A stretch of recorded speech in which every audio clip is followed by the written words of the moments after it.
En principio, en Colombia se está transando el 80% de la energía. Por eso el mercado de bolsa es un mercado marginal y el de mercado, digamos que cubre la mayor parte de esta industria. Es muy importante tener en cuenta este contexto porque los comercializadores finalmente son los que van a entregar la energía a los usuarios y los que a su vez le van a trasladar esos costos. Entonces, en la medida en que los comercializadores tengan debidamente suscritos contratos de largo plazo con los generadores y a unos precios que generalmente digamos que son más convenientes, es prácticamente un mecanismo de cubrimiento frente a las volatilidades que puedan existir en la bolsa de energía con respecto al precio de este commodity.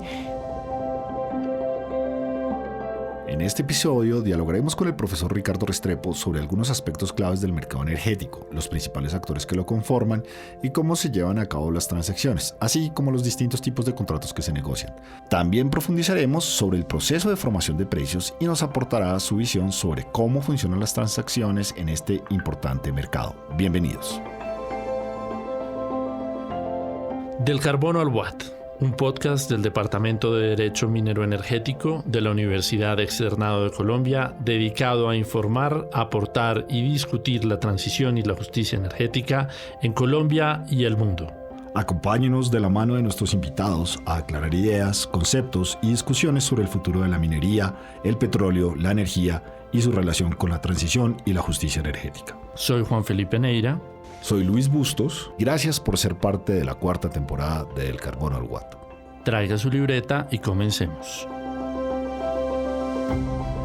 Ricardo Restrepo Jaramillo es abogado egresado de la Universidad de Antioquia, especialista en políticas de desarrollo de la Universidad de Amberes, Bélgica y magíster en administración de la misma universidad. Especialista en Derecho Comercial de la UPB y especialista en Derecho Minero Energético de la Universidad Externado de Colombia. Se ha desempeñado como docente en la especialización de Derecho Minero Energético y en la maestría en Regulación de Energía y Gas de esta casa de estudios. Tiene más de 25 años de experiencia en cargos directivos, tanto en el sector público, Ministerio de Hacienda y Grupo EPM, como en el sector privado, en el Consejo Nacional de Operación y Acolgen. Actualmente es socio fundador de la firma Ricardo Restrepo Estudio Legal SAS, que realiza asesorías y consultorías especializadas. Profesor Ricardo, ¿cuál es el rol que cumple la Bolsa de Energía en el marco de la organización del mercado eléctrico colombiano? Arranquemos por ahí. Profesor Luis Vicente, muchas gracias por la invitación. Digamos que antes de contestar esta interesante pregunta que usted me formula, yo quisiera devolverme un poquito y explicar un poco pues lo que es en sí como es la estructura del mercado de energía mayorista. Claro, es complejo. Ahí vamos a entrar entonces a ver qué papel juega la bolsa. Digamos que es un mercado como lo crearon la ley 142 y 143 de 1994, en el que participan, digamos, los distintos eslabones de la cadena de la industria eléctrica. Entonces están los generadores, están los comercializadores, los distribuidores y los transportadores. Posteriormente se autorizó, digamos, la participación de los grandes consumidores, como se llaman, de acuerdo pues a un volumen importante de transacciones que puedan llegar a realizar. Digamos, hay tres tipos de mercados. Cuando hablamos sobre todo ya entonces de la generación, porque en la bolsa nos vamos a introducir sobre todo en el tema de la generación, pero realmente pues allí hay como tres tipos de mercados. El mercado de contratos, digamos que es como se enajena o como se transa la mayoría de energía en Colombia. Los generadores con los comercializadores realizan contratos de compra de energía generalmente a largo plazo. Aquí en este mercado se habla de largo plazo, contratos a 2 a 3 años. Generalmente eso es largo plazo para efectos de los contratos de energía. Está pues el mercado de bolsa de energía como tal, que allí entonces volveremos para desarrollar la pregunta, y está el mercado de cargo por confiabilidad. Este es un mercado, digamos, exclusivo de los generadores que participan en unas subastas y se les asigna unas obligaciones de energía firme, y es unas obligaciones de una entrega de energía en unas condiciones críticas. Los generadores siempre tendrán que entregar esa energía independientemente de las condiciones en que se encuentre de estrés el mercado, y a cambio de eso entonces tienen pues una remuneración fija fija, que es el cargo por confiabilidad. De ese mercado, digamos que no nos vamos a ocupar pues en esta charla. Si entramos ya, digamos que en el tema del mercado de contratos, antes de pasar todavía al de bolsa, pues tenemos que el mercado de contratos, en principio, en Colombia se está transando el 80% de la energía. Por eso el mercado de bolsa es un mercado marginal y el de mercado, digamos que cubre la mayor parte de esta industria. Es muy importante tener en cuenta este contexto porque los comercializadores finalmente son los que van a entregar la energía a los usuarios y los que a su vez le van a trasladar esos costos. Entonces, en la medida en que los comercializadores tengan debidamente suscritos contratos de largo plazo con los generadores y a unos precios que generalmente, digamos que son más convenientes, es prácticamente un mecanismo de cubrimiento frente a las volatilidades que puedan existir en la bolsa de energía con respecto al precio de este commodity. Claro, por eso era importante esta explicación que nos estás dando para el oyente, para entender qué actores y por qué la importancia de la bolsa en el centro de esta discusión. Claro, por eso hablamos de esto. Entonces, ya estamos involucrando el tema de los consumidores. Los consumidores no hacen parte, digamos, del mercado de la bolsa, pero es muy importante porque finalmente, y para la opinión, pues es donde tiene una mayor repercusión, digamos, sobre todo el tema del precio de la energía. Entonces estábamos, digamos, desarrollando la idea de que si tú comercializador, si tú en tu hogar, Codensa, que es tu comercializador, solamente por poner un ejemplo, no por hablar de una empresa particular, ni de hacer mucho menos pues una apología a ningún tipo de empresa, pero si tu comercializador está debidamente cubierto con contratos de energía, digamos que no tiene, digamos, tanta injerencia el movimiento o la volatilidad que tenga los precios de bolsa.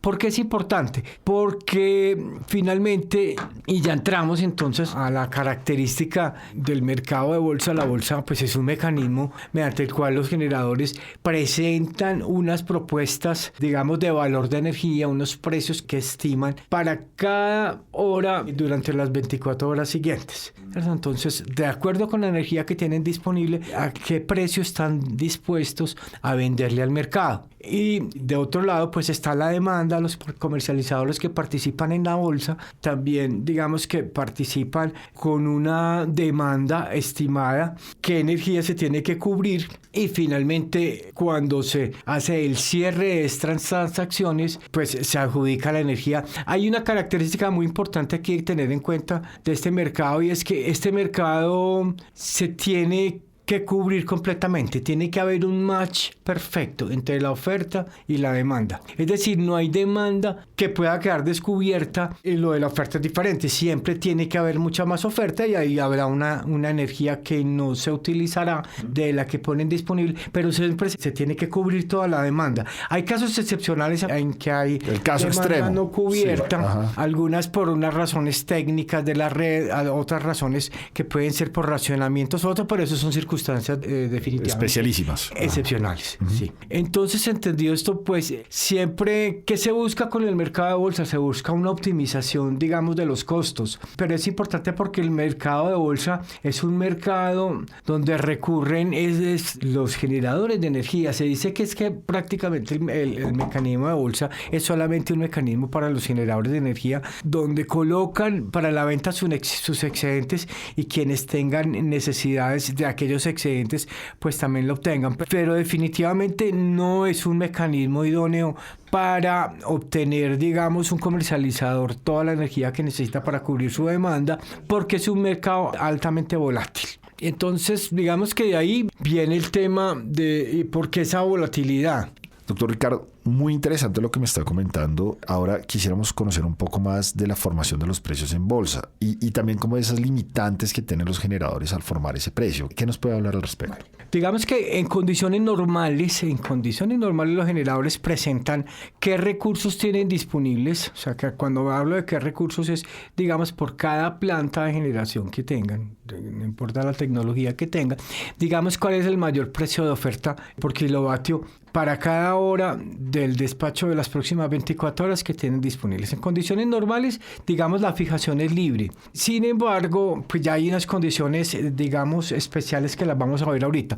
Pero cuando yo digo que esa formación es libre, digamos que tampoco es una libertad total. Si algún sector es regulado en Colombia, como usted sabe, Luis, es el sector eléctrico. De esta misma manera, la formación de precios. Entonces, usted como generador, usted puede presentar una oferta de acuerdo a como usted, digamos, establezca, y de esa manera es, digamos, libre, entre comillas, como estamos diciendo, pero de todas maneras regulatoriamente existen unas limitaciones. Cuando usted va a ofertar el precio en bolsa de una planta termoeléctrica, usted tiene que relacionarlo con el precio incremental del combustible, con el costo incremental de la administración, operación y mantenimiento y la eficiencia técnica de cada planta. Digamos, usted dentro de ese marco, usted puede establecer la libertad para establecer su precio.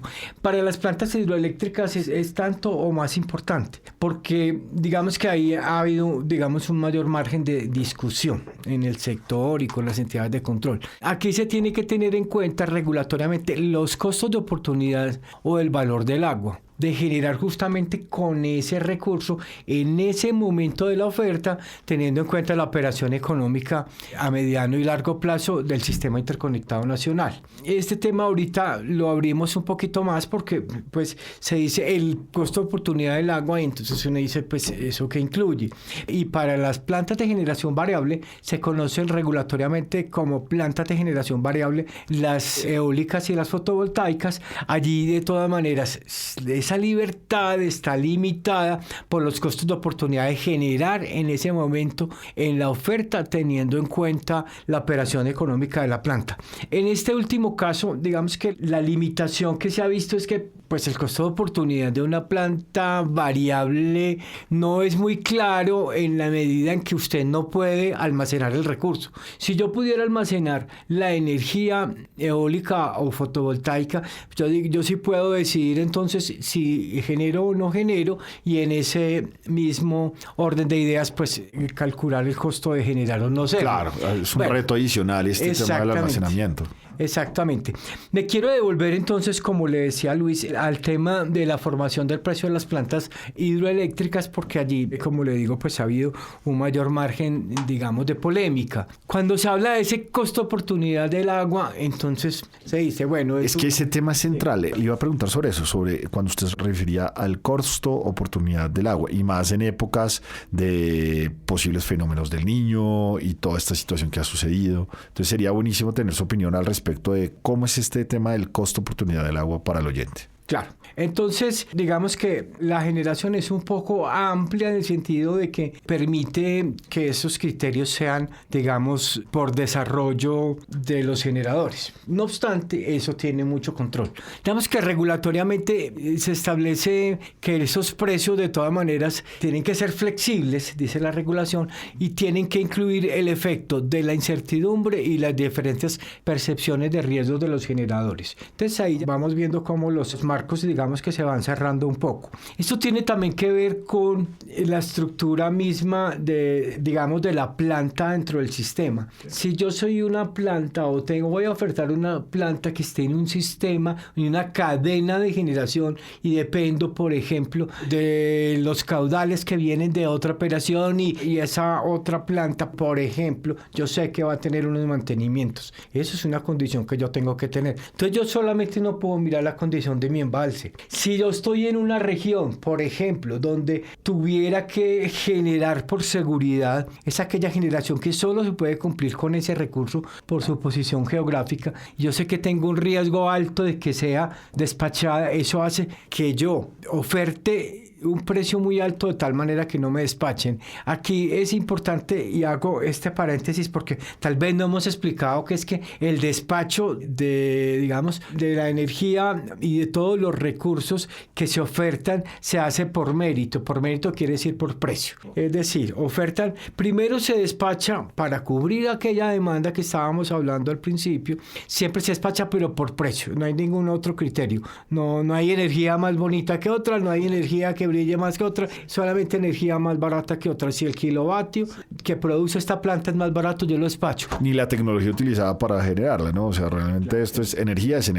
Claro, es completamente neutro. Es simplemente lo único que atiende es a precio. Okay. Y entonces, como se despacha a precio, si yo estoy, por ejemplo, también y esa es la circunstancia que tiene que ver con la pregunta que usted ahorita enfatizó, Luis, porque si yo estoy a puertas de un niño, yo veo que, digamos, que la hidrología se está comprometiendo y agencias, digamos, meteorológicas internacionales o nacionales ya han advertido esto. Yo lo que tengo que hacer con una planta hidroeléctrica es guardar mi agua, guardar el recurso para cuando ese momento crítico llegue. ¿Cómo lo hago? Como van a despachar esas ofertas por precio, entonces lo que hago yo es ofertar un precio muy alto, pero no con el objeto de que la energía me sea comprada a ese precio, sino que sea tan alto como que a mí no me despachen, porque van a despachar primero los recursos más baratos. Profesor Ricardo, esta explicación que nos está entregando, la pregunta sería: ¿qué tipo de controles pueden existir frente a estas libertades de formación del precio que usted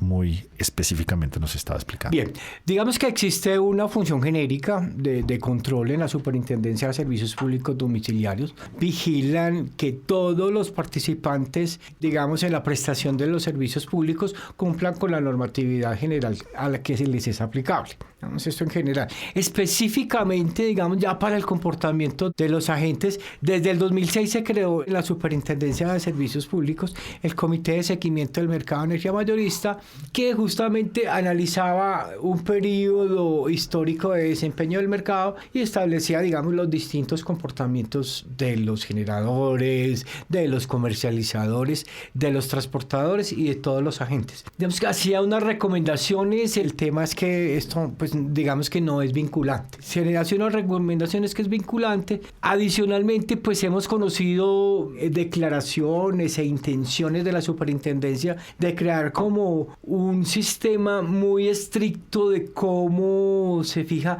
digamos, esa percepción de riesgo, ese costo de oportunidad del agua, que son los temas que son un poquito más a criterio de los generadores, y realmente pues no ha salido un cuerpo normativo en ese sentido. Sí le digo que todas las empresas tienen dentro de su normativa interna corporativa siempre unas cartillas de cómo se forma el precio, de dónde salen las cifras para buenas prácticas para la formación del precio. Pero es prácticas internas. Claro. Pero generalmente y de tiempo en tiempo la superintendencia o las entidades de control pues las consultan, y la verdad es que no ha habido, digamos, muchas sanciones allí, porque precisamente, digamos, que el manejo ha sido acertado o pues cercano a la normatividad existente. Yo lo voy a meter en problemas, profesor Ricardo. Necesito una opinión suya, porque pues efectivamente cada vez que uno escucha descripciones de nuestro sistema y de la estabilidad del sistema y la formación del precio, uno se da cuenta de la importancia del agua, y por lo tanto uno comienza a pensar de la importancia de las hidroeléctricas para este país, ¿cierto? Y lo que han sido, lo que han significado para este país.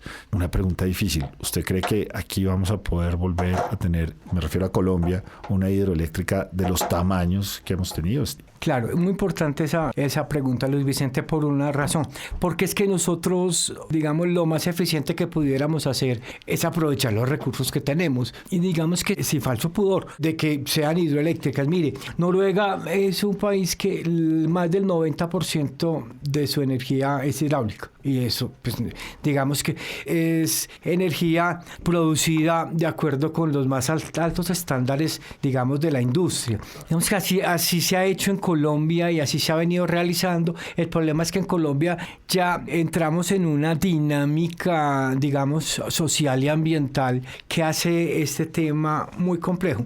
La experiencia sí, pues, es absolutamente clara. No tengo que decir nombres de proyectos, pero por lo menos los últimos 2 grandes proyectos hidroeléctricos en Colombia han sido objeto de toda clase de movimientos sociales en contra de las hidroeléctricas, porque son muy invasivas, por las las comunidades, porque además tienen, digamos, otro tipo de riesgos, por consultas previas, por una cantidad de elementos que inclusive conocemos, digamos, en el sector, que hay grandes proyectos hidroeléctricos que, aunque tienen la licencia ambiental aprobada, tienen los proyectos absolutamente suspendidos por todo este tipo de problemáticas. Digamos que ya es muy difícil que un inversionista, sea un inversionista privado, sea un inversionista público, sea un inversionista extranjero, digamos que vaya a cometer este tipo de obras de gran dimensión por el tamaño de riesgos. Usted lo dice bien, porque hay unos riesgos que todo proyecto tiene riesgos. Un proyecto hidroeléctrico tiene además muchísimos riesgos, pero los que le son propios, que digamos que ya existía un know-how para manejarlos, pero es que ya se vienen, digamos, unos riesgos que están desbordados, y yo creo que es muy difícil. Si usted me pregunta mi opinión, creo que es muy difícil que se den este tipo de proyectos nuevamente en Colombia. Profesor Ricardo, vamos de lo más grande, de estas hidroeléctricas grandísimas, a lo más micro. Y en ese sentido quería preguntarle cómo ve el futuro de la bolsa de energía y todo lo que nos ha explicado y del mercado energético frente a la aparición de estas nuevas formas de energía como la eólica o la fotovoltaica en el país. Bueno, Luis, es bien importante porque todos conocemos la tendencia de los últimos gobiernos en Colombia y a nivel internacional de, digamos, que volcarse un poco frente a las fuentes no convencionales de energía renovables. Y eso, digamos, que está muy bien, tienen su espacio. Lo que se dice es que, pues, lo ideal para un parque de generación, digamos, que genere una oportunidad importante de crecimiento, de diversificación, pero a la vez de confiabilidad y de seguridad en el suministro hoy y futuro de la energía que necesita el país, hay cabida para, digamos, para todos los recursos. Tienen que entrar, digamos, las fuentes no renovables de una manera ordenada. Eso sí es muy importante, porque tienen unas condiciones de confiabilidad diferentes. Digamos que es obvio, si yo tengo con el recurso que yo voy a generar, que es un embalse donde yo tengo mi agua, que lo que tengo que hacer es procesarla y generarla. Es distinto si soy una térmica y tengo mi combustible, cualquiera que él sea, de acuerdo con la tecnología, pues yo simplemente prendo la máquina, mientras que este tipo de tecnologías dependen de otros elementos externos, como es el viento y el sol. El viento y el sol, pues no, el sol no lo tienes en la noche y el viento es definitivamente una variable. Entonces, frente a la pregunta respecto de la bolsa de energía como tal, sí, se están incorporando en este momento a la bolsa. Acuérdate que se definía como un recurso variable para efectos de fijar el precio, pero frente al tema de la bolsa, yo sí creo que lo que definitivamente puede generar, digamos, el ingreso de este tipo de recursos, sí es una mayor volatilidad. Como la certeza acerca de la posibilidad de que estos recursos finalmente sí generen energía, digamos, es un poco más volátil. Sí la generan, pero con una volatilidad adicional. Eso se refleja también en los precios. Por lo menos, y eso es bien importante, mientras no se desarrolla en Colombia tecnologías de almacenamiento. Eso ya está... Ya no lo mencionaba antes, y es como el cuello de botella que veo que usted logra identificar, señora, el almacenamiento. Y es un complemento perfecto para este tipo de tecnologías. En la noche usted no puede generar con solar, pero usted en el día genera el almacena. Eso ya, digamos que hay tecnología para eso. El problema es que para nuestro país esa tecnología, primero, todavía no tiene todo el desarrollo regulatorio completo que requiere,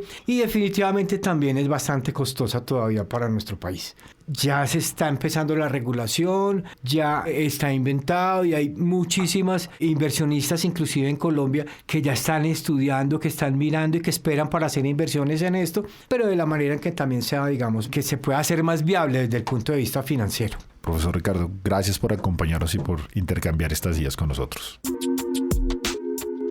Y para que lo apunte en su libreta, el recomendado de nuestro invitado es... Recomiendo en este momento la conferencia y la presentación del doctor Luis Alberto Alfonso Pastor, que es el director de investigación del laboratorio de MIT y que se llama City Science y Consumo de Energía. Esto fue en el marco del Congreso de este año del Mercado de Energía Mayorista que realiza el Consejo Nacional de Operación, y de verdad que es muy innovador. Es sobre todo qué tienen que hacer las ciudades para que se disminuya el consumo de energía digamos, individual y de las comunidades y de todas las ciudades y de manera individual, de manera tal que se llegue, digamos, a la disminución de la huella de carbono que todos utilizamos. Es de verdad algo novedoso y algo bien, bien interesante.